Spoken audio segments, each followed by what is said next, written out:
There's no doubt that the quirky Cotton series has tended to be a mix of oddball characters and simply choosing its own path in terms of gameplay. I'd say to this point the few more classically inspired side-scrolling shooters in the series I've played have been interesting and distinctive, but also admittedly a bit inconsistent. Now, with Rainbow Cotton, we've moved into a new more 3D style of play, roughly reminiscent of games like Space Harrier, but in this case I don't know that even its colorful and unusual style is enough to keep it from simply being odd, and even perhaps a bit dull. To the game's credit, I don't think the goal was simply to copy what others in the 3D shooting space had done. There's absolutely something to be said for taking chances and doing things your own way, but ideally you'd only do that when you're positive what you're going to put out there instead is either an improvement or at least comparable. That's where it feels like the game struggles. I think my biggest point of confusion, or perhaps frustration, was usually what I was really supposed to be doing. Rather than consistently having waves of enemies that you can tell with some technique you could knock out, the style here is more haphazard.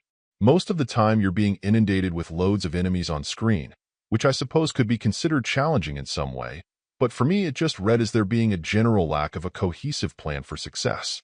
Another area I wasn't terribly pleased with is that your method of grabbing crystals that you'd release by focusing fire on little golden pot guys felt flawed.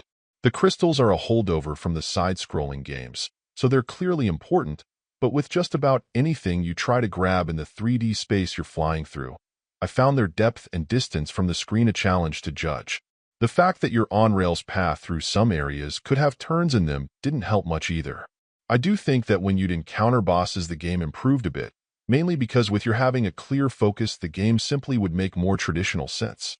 This is one of those titles where you can appreciate what goals were apparently in mind for the people making the game, but it's hard to ignore that they really struggled to make it all work. The pretty haphazard nature of play, the pretty unintuitive way the game works on a general level, and what feels like a lack of clear direction in the core design are all concerns.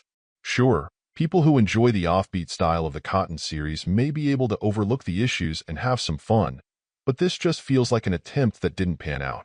Overall, my final score for the game ended up being a 6.1. And if you're interested in picking it up, it's currently available on the Switch eShop for $19.99.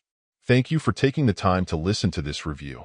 And if you'd like more information or ideas of indie games worth checking out on Switch, be sure to click on the link provided in the description. Until next time.